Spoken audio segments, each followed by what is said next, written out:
우리 한국인들은 길거리에서 도움이 필요한 사람들이 보인다면 쉽사리 지나치지 못하는 특이한 특징을 가지고 있는데요. 그리고 이러한 현상은 같은 한국인뿐만 아니라 우리 한국을 방문하는 외국인들에게도 도움이 필요한 상황처럼 보인다면 꼭 길거리에 누구 한 명쯤은 그 외국인에게 도움을 주기 위해 두 팔 걷어붙이고 나설 것입니다. 오늘 소개해드릴 사연의 주인공도 이러한 한국인들의 이유 없고도 끊임없는 친절 정신에 큰 충격을 받은 호주인 할머니인데요.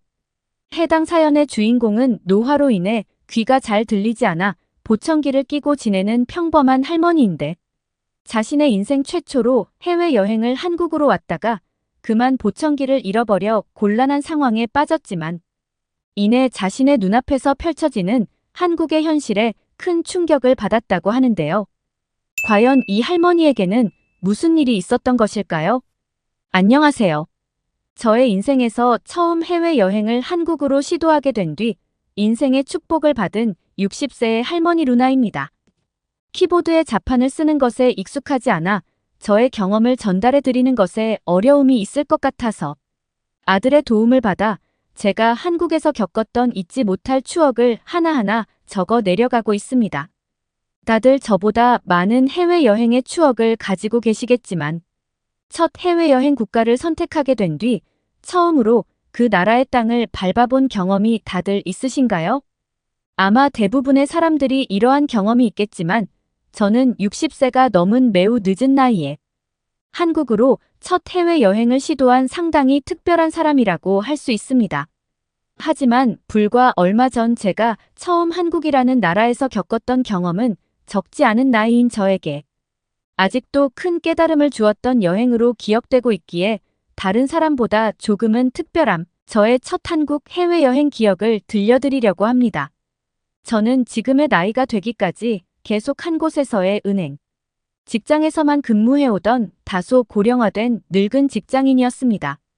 제가 일정 수준 이상의 나이가 되니 저의 직장에서는 저에게 해고를 권유가 아닌 통보하기도 하며 늙은 제가 사라지기를 바랐지만 저는 제가 받는 월급의 50%를 삭감하면서까지 딱히 갈 곳이 없어서 저희 첫 직장인 은행에 청소를 하거나 다른 젊은 직원들의 고민을 들어주는 등 회사의 입장에서는 처치 곤란한 악동 같은 사람이었습니다.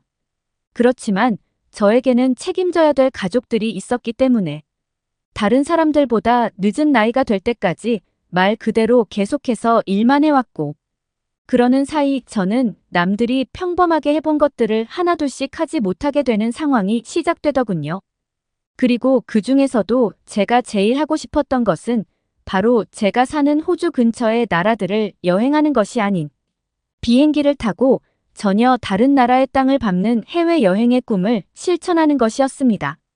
하지만 누구나 그렇듯이 따뜻한 가슴에 이러한 희망적인 꿈을 가지고 살아가는 것일 뿐 저를 원하지 않는 회사의 일정이나 가족의 일 때문에 해외여행을 시도하는 것은 그렇게 쉬운 과정이 아니었습니다.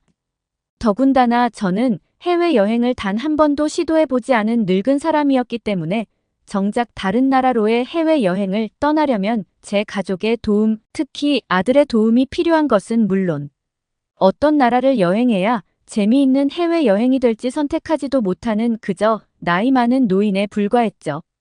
하지만 만약 나중에라도 해외여행을 시도할 기회가 생긴다면 그 누구의 도움도 없이 오직 저 혼자 스스로 부딪히면서 여행을 진행하고 싶었기 때문에 저는 그때부터 아주 조금씩 매일 저녁 시간을 이용해 해외여행에 필요한 절차들과 여권 발급 그리고 어떤 나라를 여행할지 천천히 계획하기 시작했습니다.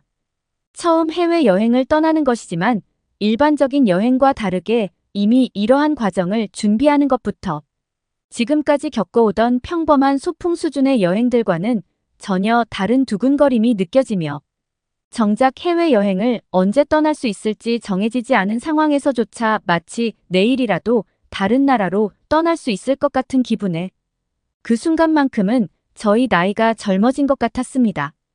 그 정도로 60세의 나이에 다다른 저에게 첫 해외여행은 인생의 큰 꿈을 이루는 대단한 과정이었죠.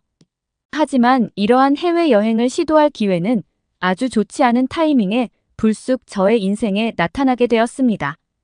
여느 날과 다름없이 회사에 출근하게 되었는데 그날은 회사에 들어가는 건물 입구에서부터 경호원들이 저를 알아보고는 출입하는 것 자체를 막아서더군요.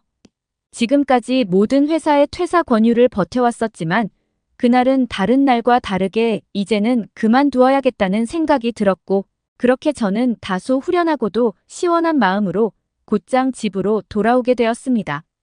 하지만 점점 시간이 지날수록 앞으로의 생활을 어떻게 해나갈 것인지, 돈은 어떻게 벌어나갈 것인지 현실적인 문제들이 떠오르게 되었고 호기롭게 회사를 떠난 것과는 달리 제 마음은 점점 심각한 압박감과 스트레스를 받게 되었습니다.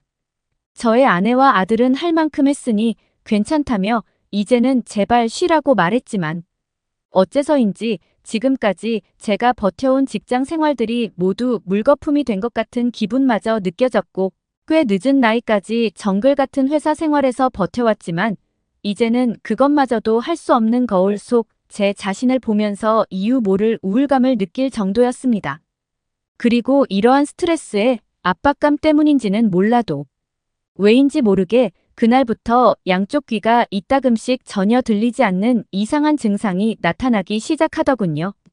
나이를 먹을 만큼 먹었으니 노화로 인한 증상들이 나타나는 것에는 큰 부담감이 없었으나 몸의 어딘가가 아픈 것이 아닌 귀가 들리지 않는 증상은 상당히 곤란한 증상이었습니다. 눈도 침침해서 항상 안경을 쓰는 것도 두통이 올 정도인데 귀까지 잘 들리지 않으니 일상적인 생활이 전혀 되지가 않을 정도였죠. 누군가 제 귀에 가까이 대고 말하지 않는다면 그 어떠한 소통도 불가능할 정도로 귀가 들리지 않았습니다. 더욱 고통스러운 것은 가끔 귀가 아픈 것도 모자라 그러한 증상이 지속되는 것과 함께 만성적인 두통이 더욱 심해져 갔다는 사실이죠. 이러한 저를 보면서 아들은 병원에 가라고 재촉을 했지만 무언가 병원에서 귀에 대한 진단을 받으면 이제는 귀까지 들리지 않는 노인네가 되어버렸다는 낙인이 찍힐까봐 그것마저 두렵더군요. 하지만 하루가 다르게 시간이 지날수록 귀는 아예 안 들리는 수준으로까지 증상이 심해지게 되었고 결국 저는 아들과 함께 방문한 병원에서 심각한 노인성 난청으로 낙인이 찍혀버렸습니다. 의사는 그동안 버텨온 회사 생활에 스트레스와 갑작스럽게 바뀌어버린 일상생활의 스트레스 때문에 잠깐 생긴 증상일 수도 있으나 지금의 상황에서는 보청기를 착용하지 않고는 지금까지 해오던 평범한 생활이 불가능할 것이라며 끼기도 싫은 보청기를 강제로 권하더군요. 하지만 귀가 전혀 들리지 않았기 때문에 저는 보청기를 낄 수밖에 없었습니다. 다행스럽게도 현대사회에서의 보청기는 마치 제가 단 한 번도 경험하지 못한 신기한 물건처럼 모든 주위의 소리를 뚜렷이 구분해주는 것도 모자라 모든 사물의 소리가 제 귓가 주변에서 정확히 전달되는 듯한 확실한 성능을 보여주었습니다. 그렇지만 가끔 보청기를 빼고 낮잠을 잘 때나 샤워를 할 때면 바닥에 떨어지는 물소리조차 들리지 않을 정도로 귀의 난청 현상은 보청기를 끼지 않을 때 더욱더 심해져 가더군요. 그렇게 평범한 나날을 보내던 중 저의 아들이 이렇게 시간을 보내지 말고 지금까지 계획해오던 해외여행에 박차를 가해보자며 꽤 흥미로운 제안을 해주었어요. 하지만 아들의 요구 조건에는 그 해외여행에 자신과 꼭 함께 가야 된다는 다소 걸리적거리는 동행 제한이 걸려 있었기 때문에 저는 나이가 많은 것과는 별개로 지금의 상황에서도 혼자 해외여행을 완벽히 할 수 있다는 것을 보여주고 싶은 마음에 아들과의 함께하는 여행은 극구 거절했습니다.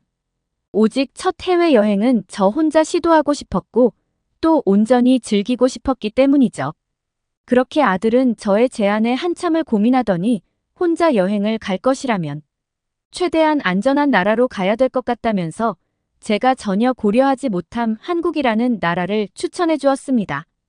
지금까지의 나이 동안 회사에서 일만 하고 살았기 때문에 나라의 이름만 들어보았을 뿐 그 나라의 문화나 생활 방식 그리고 발전한 도시의 모습에 대해서는 전혀 알지 못했기 때문에 저희 아들이 말하는 세상에서 제일 안전한 나라라는 말만 믿고 혼자 한국으로의 해외여행을 준비하는 대단한 계획을 하나둘씩 밟아나가기 시작했어요. 눈도 보이지 않고 귀도 들리지 않았지만 저는 마치 회사에서의 프로젝트를 진행하는 것처럼 천천히 한국으로의 해외여행을 떠나는 준비들을 하나둘씩 해나갔고, 그렇게 저는 한국으로의 해외여행 준비를 성공적으로 마치게 되었습니다. 준비하는 과정에서조차도 아들과 아내는 혼자 한국을 갈 수 있겠냐면서 걱정을 했지만 사람 사는 곳이 다 비슷하겠지라는 생각에 저는 어떠한 걱정도 없이 그렇게 집을 떠나 출국하게 되었죠. 하지만 그렇게 긴 시간이 걸려 도착한 한국은 제가 생각한 것과는 전혀 다른 나라여서 이미 비행기에서 내린 공항에서부터 큰 충격을 받고 말았습니다. 그곳에 있는 한국인들은 제가 지금까지 보아오던 사람들과 비교가 안 될 정도로 더욱 멋있는 것은 물론 공항의 모습조차 마치 우주선에 들어온 것 같은 느낌이 들 정도로 매우 신기하게 생겼기 때문이죠. 그렇게 저는 이미 예약해놓은 호텔로 이동하던 도중 한국의 지하철과 버스, 그리고 거리를 구경해 나가며 다소 필요한 감은 있었지만 호텔에 안전하게 도착하게 되었습니다. 한국의 지하철은 제가 살던 호주의 지하철과 비교가 되지 않을 정도로 깨끗해 큰 충격을 받았는데, 이것보다 더욱 신기했던 것은 지하철에서 무료로 인터넷을 이용할 수 있다는 개념이었습니다. 호주에서 쓰던 것과는 속도조차 비교되지 않았고, 언제 어디서나 이러한 무료로 이용할 수 있는 인터넷은 왜 현재 한국이 이 분야에서 최정점을 달리고 있는지 은행권에서 일해온 저에게는 매우 강하게 느껴질 정도였죠.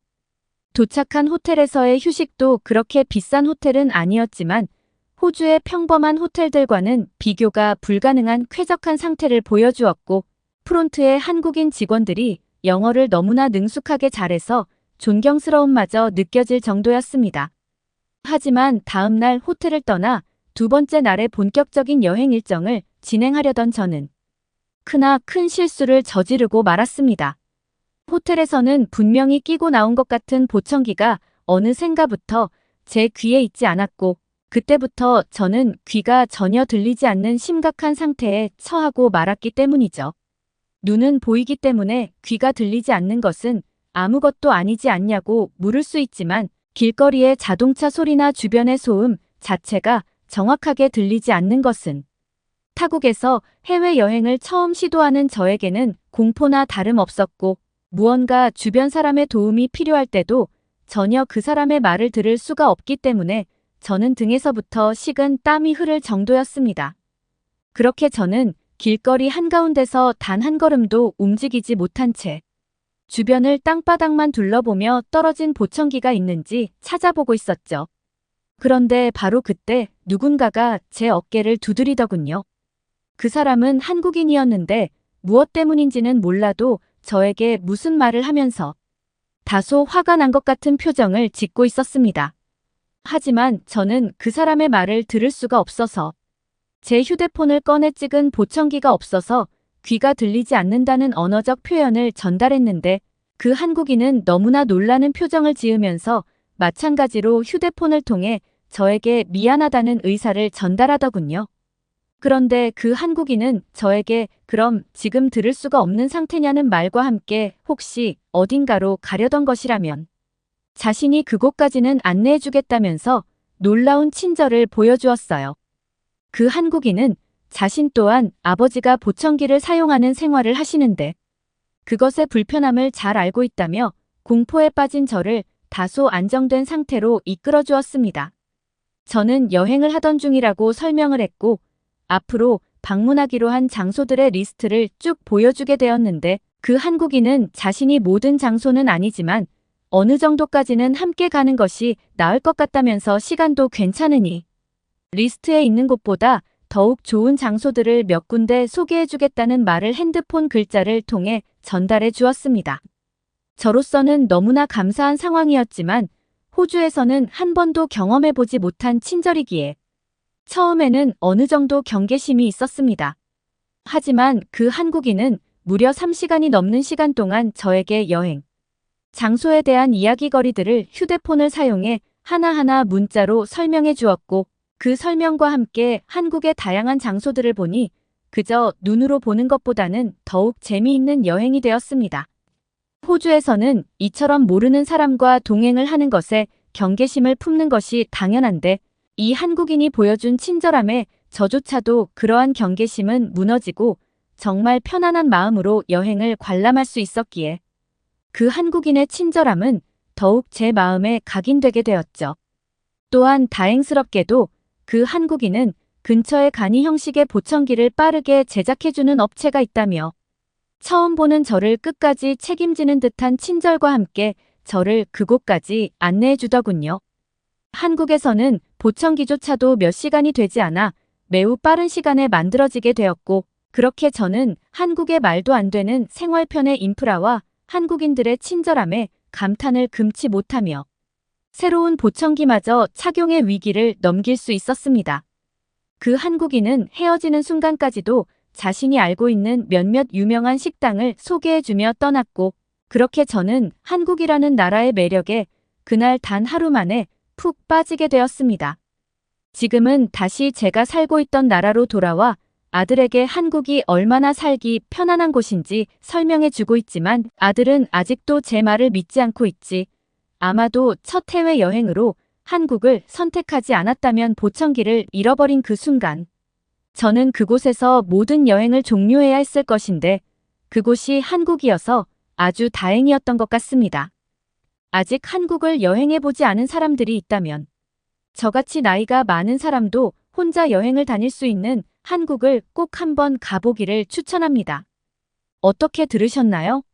한국인들은 한국을 방문하는 외국인들에게 상당한 친절을 보이는 것으로 유명한 것은 물론 몇 안 되는 치안에서의 안전한 선진국 국가로 유명한 나라인데요. 해당 사연을 전달한 루나 씨도 이러한 한국인들의 친절에 큰 감동을 받은 것으로 보입니다. 아무리 그래도 그렇지 말이야. 겨우 그것 때문에 이민을 간대. 미연 다른 나라 간다고 상황이 더 좋으려나 더 심하겠지. 하여튼 한시만에 한적한 프랑스의 어느 마을에서 누군가를 욕하는 듯한 대화 소리가 들립니다. 누군가 한국으로 이민을 간다는 이야기를 하자 그녀와 그녀의 가족들은 동네 사람들 입방아에 올랐습니다.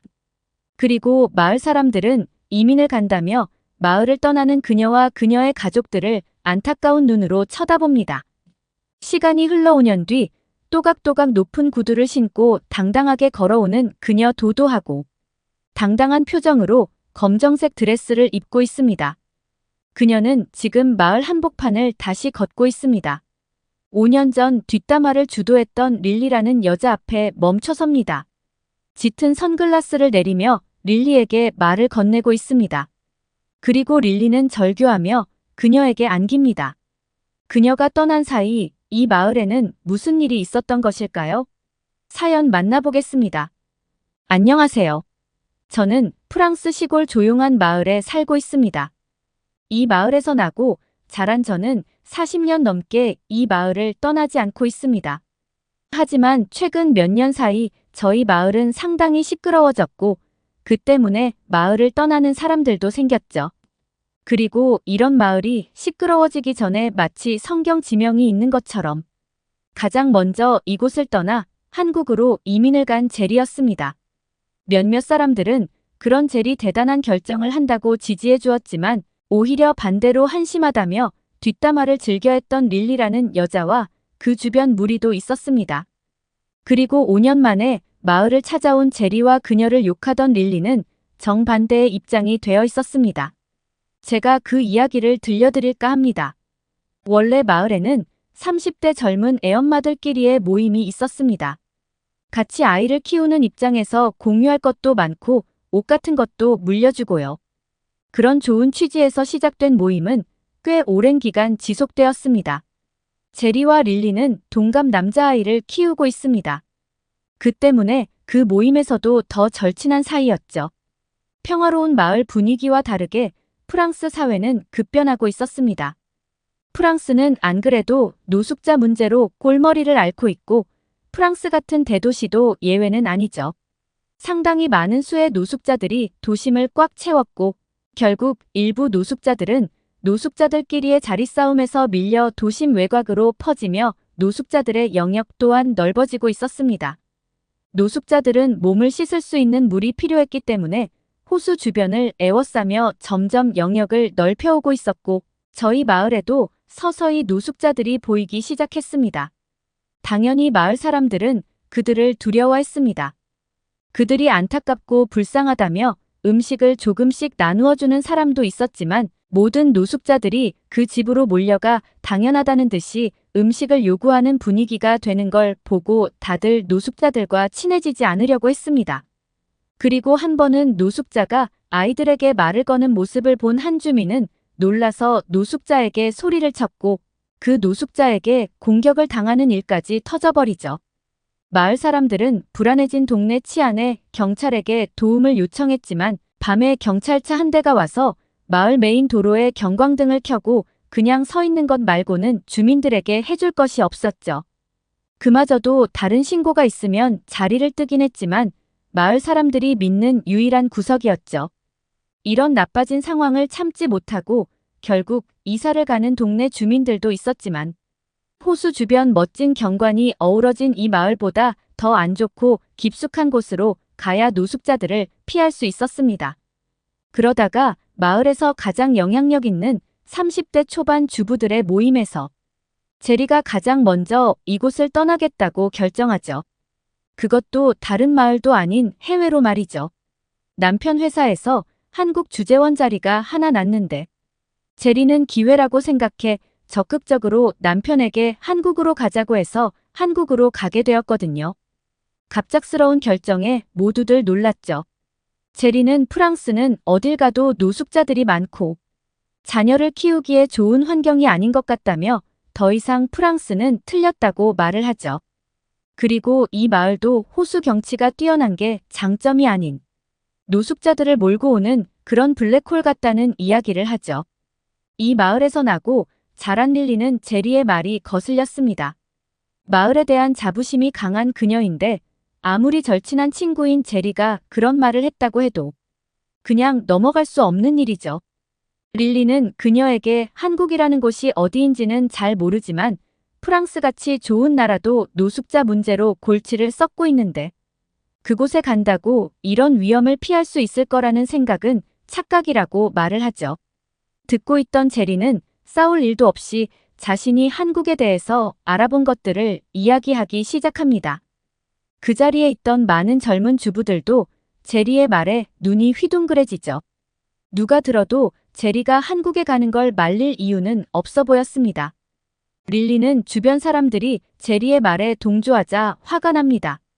그리고 마을에 대한 자부심이 박살나는 기분이 들었겠죠.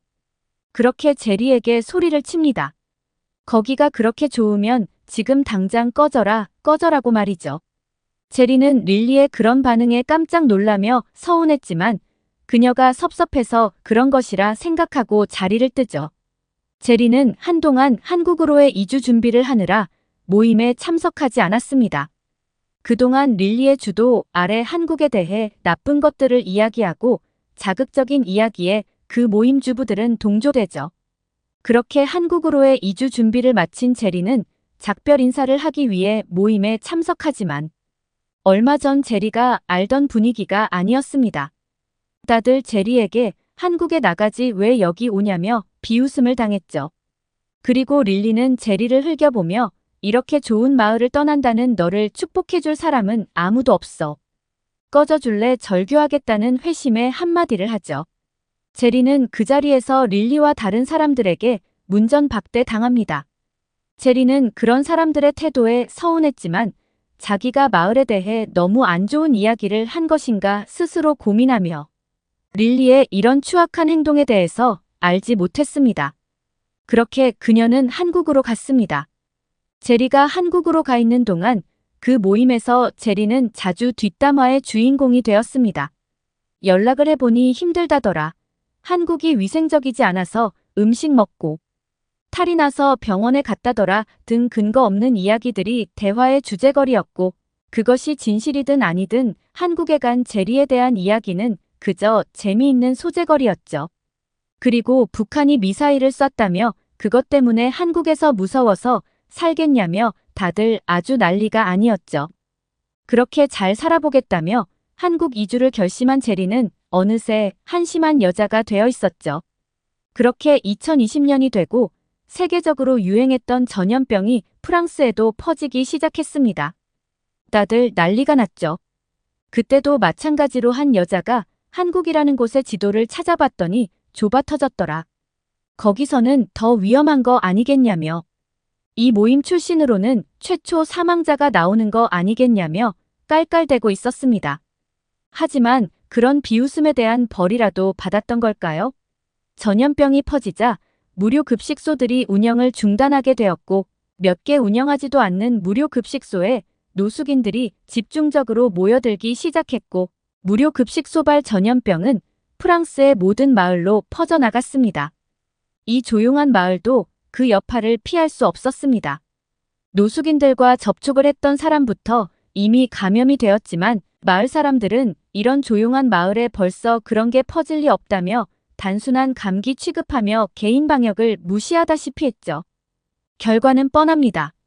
대부분의 마을 사람들이 초기에 독한 그 코로나에 걸렸고 심지어 마을에서 사랑이 깊었던 노부부도 감염된 지 일주일 만에 사망하죠. 하얀색 방역복을 입은 보건당국 직원들이 마을의 모든 집에 들러 감염되었는지 검사를 시작했습니다.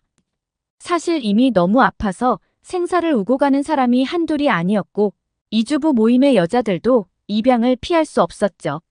심지어 이 모임에서 젊은 애엄마는 사망자의 이름을 올리기도 했죠. 이 모임은 완전히 박살났습니다. 그리고 뉴스에서 한국이 가장 모범적인 방역 사례로 뽑히고 대통령까지 나와 한국처럼 방역을 철저히 하고 시민들도 그 정책에 잘 따라주어야만 이 위기를 극복할 수 있다는 연설까지 TV에 나오자 이 아줌마들은 꿀먹은 벙어리가 되었습니다. 그리고 아무도 제리에 대한 말을 하지 않았죠. 그냥 뒷담화 소재로 쓰이던 제리가 누구보다도 안전한 상황에 놓여 있는 걸 알면서도 그동안 자신들이 해왔던 말들이 있어서 결코 인정하기 싫었던 것이죠. 노숙자들을 피해서 한국으로 갔던 제리이지만 노숙자들이 우리 삶에 지장을 주는 건 없다고 외치던 이 아줌마들은 제리가 의도한 건 아니지만 결국 옳았다는 것을 인정하기는 더 싫었습니다. 한 차례 몰려왔던 쓰나미가 지나가고 다시 이 마을 여자들은 모임을 이어갔습니다. 다들 죽다 살아났지만 그 코로나 겪어보니 아무것도 아니더라. 안 죽었으니까 된 거 아니냐 하면서 서서히 젤리도 뒷담화 소재로 쓰이기 시작했죠. 그렇게 노숙자 문제 빼고는 별탈 없는 이 마을에도 다들 전염병의 상처가 아물어가고 있었습니다. 늘 누구나 겪어왔고 앞으로 겪을 해가 쨍쨍한 그런 아무 일도 없을 것 같은 평범한 날이었습니다. 한순간 마을의 릴리의 절규가 퍼집니다. 마을 사람들은 절규하는 릴리에게 다가가서 위로할 엄두도 내지 못하고 있습니다. 그저 안타깝게 바라만 볼 뿐이죠.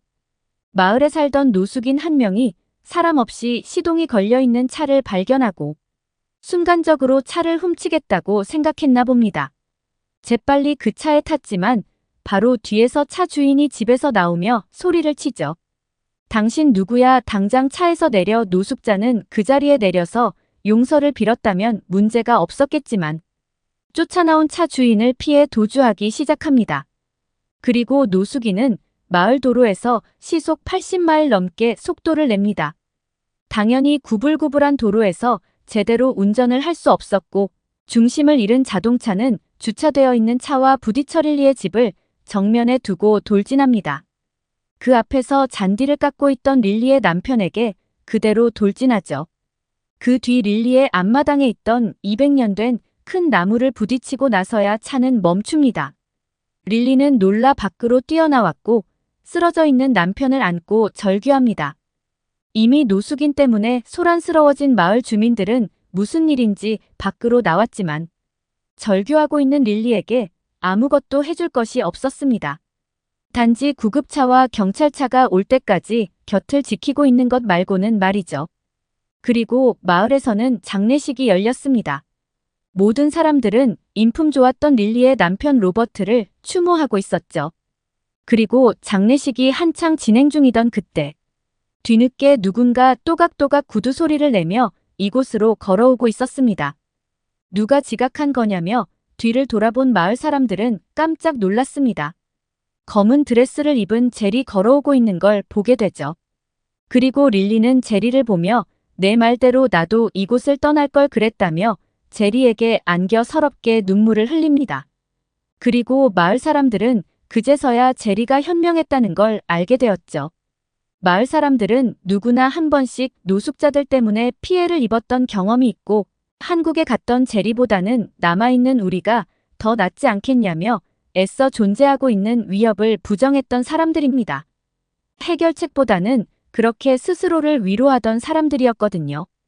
그리고 지금 마을에는 제리처럼 해외 이주는 아니더라도 이 마을을 떠나야겠다는 고민을 하는 사람이 많고 벌써 실행에 옮긴 사람도 많죠.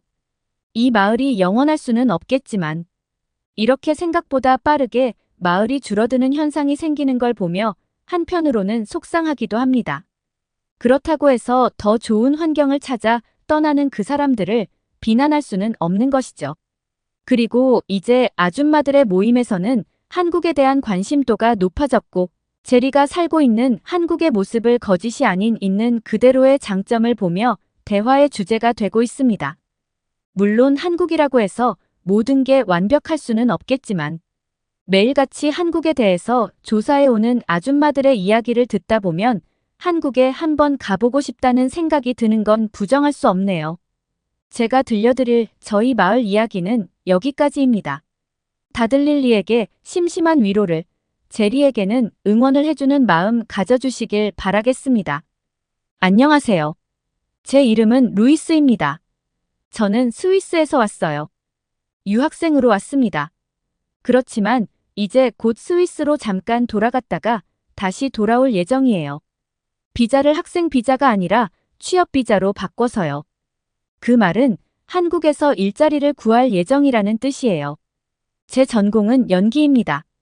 한국대학교의 연극영상학과에서 공부를 했죠. 취업 비자를 얻고 한국으로 다시 돌아오면 본격적으로 영화와 드라마, 오디션들을 보러 다닐 예정입니다. 개인적으로는 오프라인 연기인 연극 무대에도 서고 싶어요. 다방면으로 뛰어난 배우가 되고 싶죠. 저는 어린 시절부터 배우가 꿈이었습니다. 부모님께서 영화와 드라마를 정말 좋아하셨어요. 제가 가능한 나이가 되었을 때부터 영화관에 항상 데리고 다니셨죠. 집에서도 옛날 고전 명작들부터 시작해서 다양한 장르의 영화를 볼 수 있도록 해주셨습니다. 나이가 어느 정도 차고 나서는 부모님들이 보시는 드라마들도 같이 보여주셨어요. 여기서 잠깐 다른 이야기를 하나 해볼게요. 개인적으로 드라마는 한국 드라마가 훨씬 더 잘 만든다고 생각해요. 스위스와 다른 유럽 국가들에도 드라마가 물론 있어요. 그렇지만 저는 한국 드라마의 수준이 절대 뒤지지 않고 엄청 뛰어나다고 생각합니다. 개인적인 의견이지만요. 아무튼 그렇다 보니까 저는 어릴 때부터 나도 영화나 텔레비전에 나오고 싶다는 생각을 자연스럽게 하게 되었어요. 그래서 항상 주변에 나는 배우를 할 거라고 말하고 다녔었죠.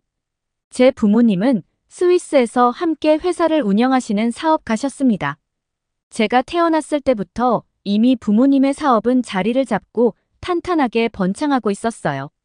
그래서 저와 제 남동생은 어릴 때부터 부족한 것 없이 풍족하게 자랄 수 있었죠.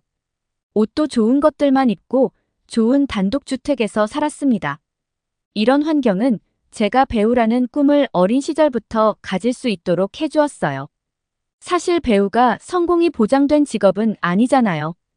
오디션도 엄청 보러 다녀야 하고 그렇다고 해도 소위 말하는 빵 뜰 거라는 보장도 없고요. 수많은 배우 지망생들이 연기를 시작하고 나서 10년 가까이 지나서도 단역이나 조연만 맞는 경우가 많습니다.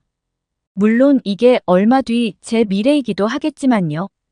저도 이 수많은 배우 지망생들 사이에서 경쟁을 해서 배우로서 성공할 수 있도록 노력해야겠죠.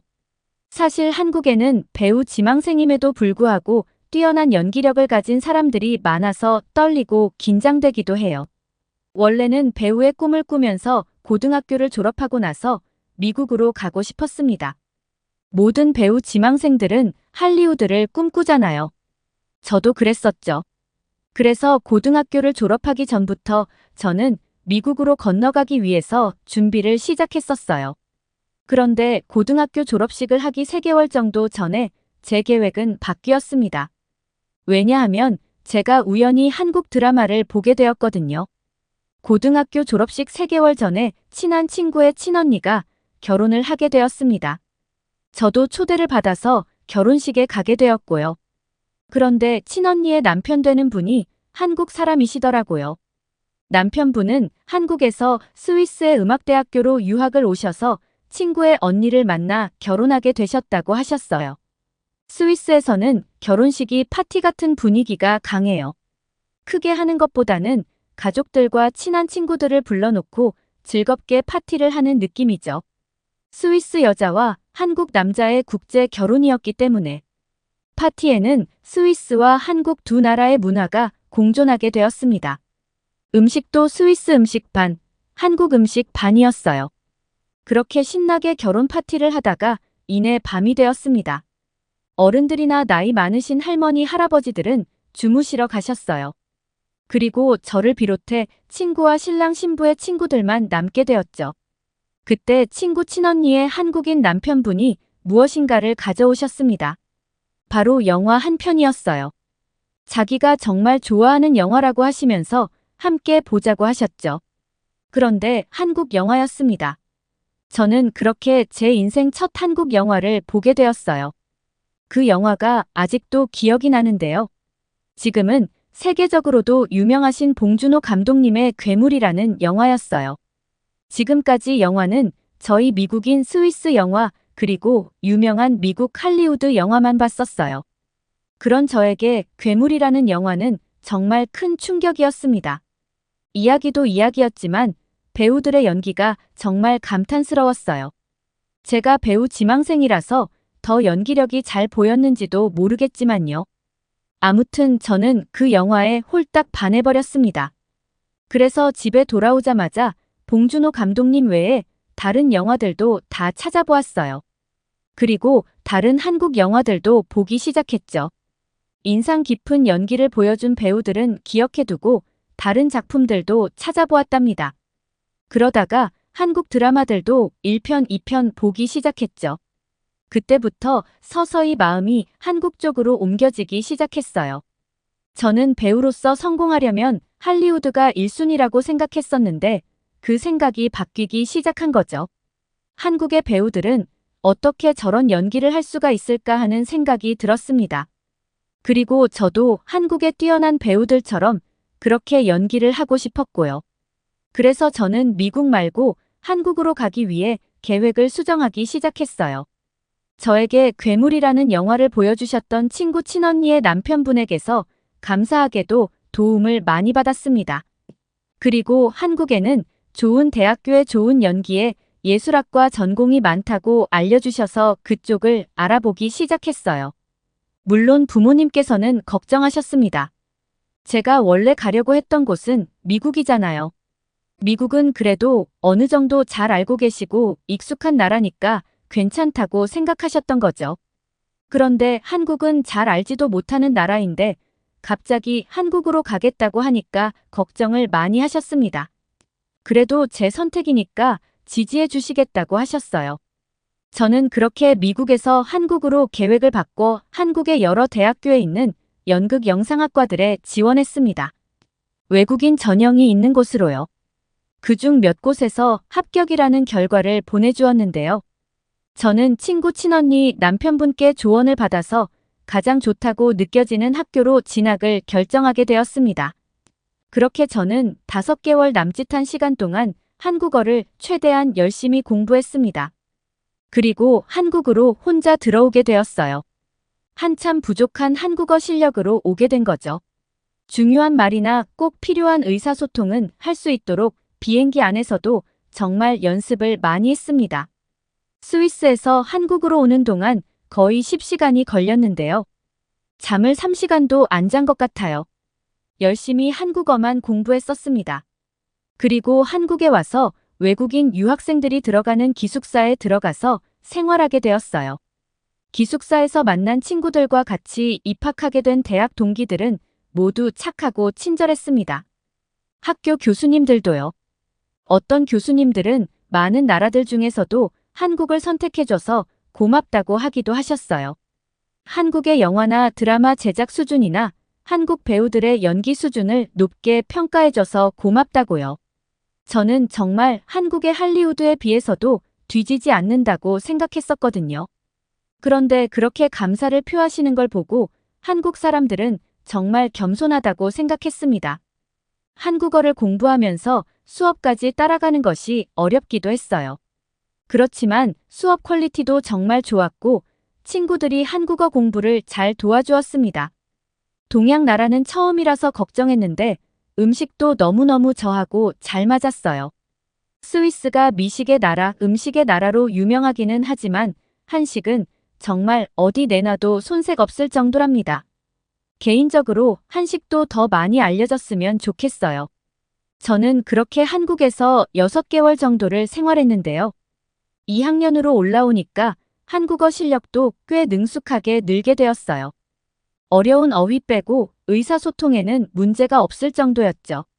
제가 수업 잘 따라가려고 정말 열심히 공부했거든요. 그래서 이제는 공부 말고 다른 곳에도 한국어를 써보고 싶다는 생각이 들었습니다. 바로 일자리였어요. 저는 그때까지는 한국에서 생활비는 모두 스위스에 계신 부모님께서 보내주셨었습니다. 사실 스위스에서 대학을 갔다면 제가 제 용돈 정도는 짐작에 스스로 벌었을 거예요.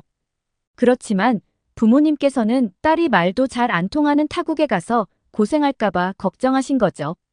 저한테 생활비는 걱정하지 말라고 하셨습니다. 자기들이 보내주시겠다고요. 그렇지만 언제까지 부모님께 손만 벌릴 수는 없었어요. 무엇보다 친구들을 사귀면서 공부 관련된 비용이나 생활비 외에도 지출이 조금씩 더 생길 일이 늘기 시작했거든요. 돈 핑계로 친구들하고 어울리는 자리에 빠지는 것도 좀 미안해서 저는 일단 제가 쓸 용돈을 벌어보고 괜찮으면 부모님 지원도 받지 않아야겠다고 생각했습니다. 그렇게 저는 한국에서 일자리를 구하게 되었어요. 아르바이트를 이리저리 찾았죠. 처음에는 대학생들이 많이 한다는 카페나 음식점 서빙 같은 아르바이트를 찾았어요. 혹시 서양 외국인이라서 채용을 어려워할까봐 걱정이 되기도 했습니다.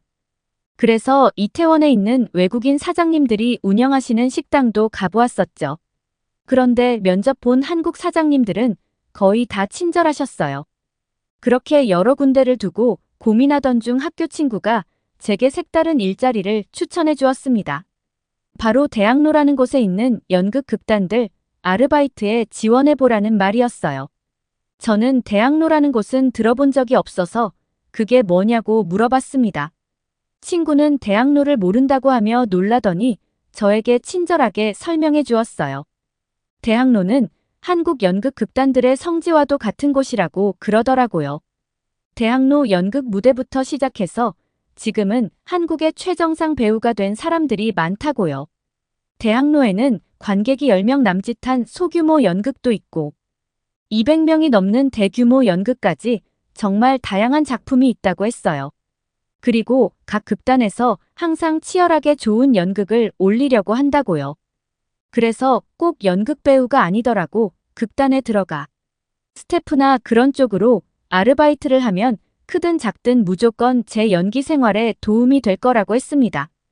그래서 저는 우선 대학로가 어떤 곳인지를 알고 싶었습니다. 그래서 공강날 일찍부터 대학로를 찾아갔어요.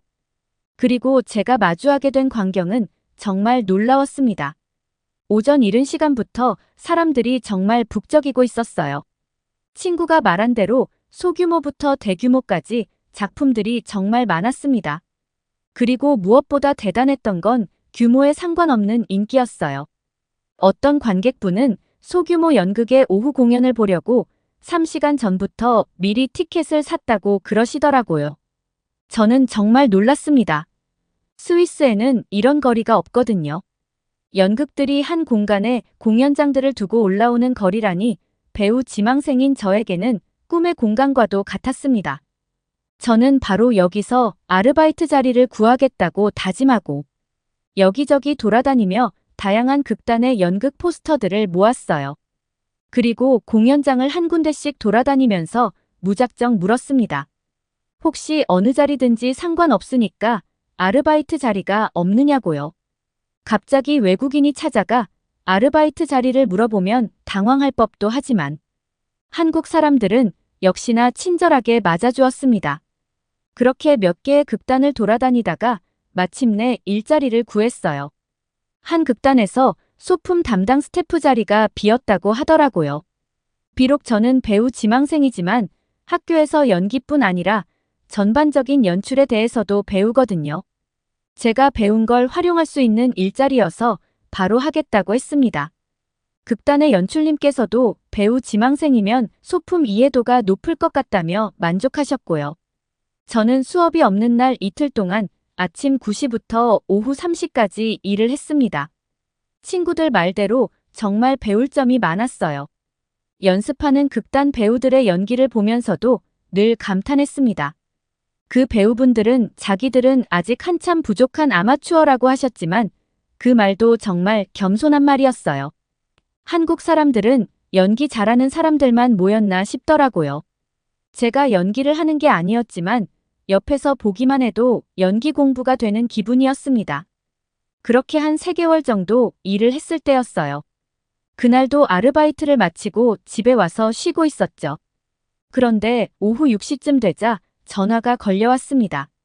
극단 연출님이셨어요. 굉장히 다급한 목소리로 루이스 지금 와줄 수 있어 하시더라고요. 그래서 저는 무슨 일이냐고 여쭤보았습니다. 연출님이 말씀하시기를 지금 배우 한 명이 갑자기 맹장염에 걸려서 병원으로 실려갔다고 합니다.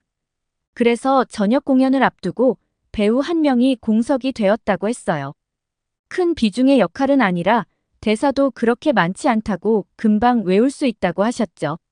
저에게 대신 무대에 서줄 수 없냐고 여쭤보셨습니다. 저는 그 말씀을 듣고 정말 놀랐어요. 우선 놀란 건 바로 저녁 공연이었습니다. 저는 이때까지 아침과 낮까지만 일을 해서 저녁 공연이 있는 건 몰랐어요. 어떻게 그럴 수 있냐고 물으실 수도 있으시겠지만 스위스에서는 사실 자기 일만 신경 쓰고 퇴근하고 나면 회사 일 안 하거든요. 그래서 저도 딱 제가 할 일만 신경을 썼었고 무엇보다 늦은 시간에 공연이라니 그러다가 그 사람 많은 곳에서 테러나 총기 범죄, 강도 소매치기 같은 범죄라도 일어나면 어떡해요? 낮에도 그렇게 사람이 많은데요. 그런데 제가 놀란 것도 잠시 연출님의 부탁을 거절할 수 없었습니다. 무엇보다 이 공연은 기존에 올라가던 연극 작품이 아니라 특별 공연이라고 했어요. 저는 고민하다가 대사가 많지 않다는 말을 일단 알겠다고 하고 가기로 했습니다. 제가 연기예술학과 학생이니까 제게 부탁하셨겠지 싶어서요. 사실 그때까지도 어두워졌을 때 집에 와야 한다는 생각으로 무서워하면서 호신용 스프레이까지 챙겨서 나갔었어요. 그런데 대학로에 도착하니 낮만큼 아니 오히려 낮보다 더 열기가 뜨겁더라고요. 수많은 사람들이 퇴근하고 혹은 하교하고 온 듯 했어요. 다들 모여서 연극을 보려고 고르고 있었죠. 그리고 위험한 분위기는 정말 하나도 없었습니다. 다들 행복하게 웃고 있었어요. 스위스에서는 저렇게 모여서 시끄럽게 있으면 누군가가 나타나 분명 소매치기를 해갔을 텐데 말이에요. 그리고 마지막으로 놀란 것은 극단에 도착해서였습니다. 특별 공연의 관객들을 본 저는 기절할 정도로 놀랐어요. 바로 어린아이들이었거든요. 연출님이 이 지역의 저소득층 아이들을 초대해서 특별히 동화를 연극으로 공연하는 행사를 하기로 했다고 하셨습니다. 이렇게 늦은 시간에 저렇게 어린아이들을 단체로 데리고 나올 수 있다니. 한국의 밤거리는 대체 얼마나 안전했던 걸까요? 저는 스위스에서 사실 학창시절에 지하철 타면서 소매치기를 한 3번 정도 당했었어요. 처음에는 화가 났지만 3번 당하니까 내가 조심해야 하는 거구나 싶어지더라고요. 그래서 항상 가방도 앞으로 메고 다녔었거든요. 한국은 신세계였습니다. 밤 시간에 어린 아이들을 10명이 넘게 데리고 다닐 수 있는 나라가 있다니 정말 신기했어요. 아이들은 모두 행복해 보였습니다.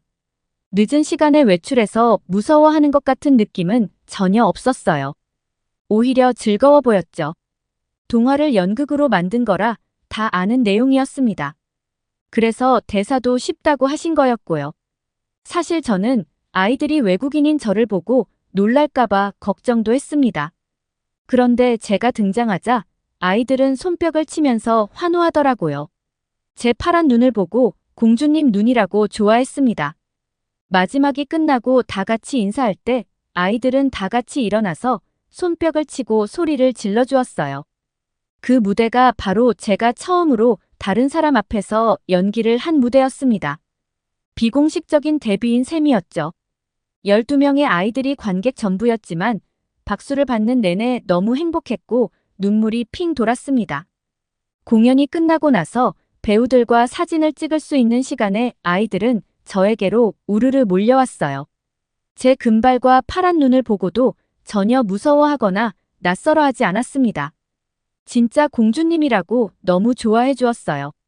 솔직히 유럽에서는 아직도 인종차별이 어느 정도 꽤 있어요. 부끄러운 말이지만 여행 오시는 한국 분들도 조심하셔야 하고요. 하지만 한국 아이들이 유럽의 어른들보다도 나은 것 같았습니다. 순수한 얼굴로 저를 있는 그대로 받아들여 주었으니까요. 물론 제가 학교에서 만난 다른 한국인 친구들과 교수님들도 마찬가지고요.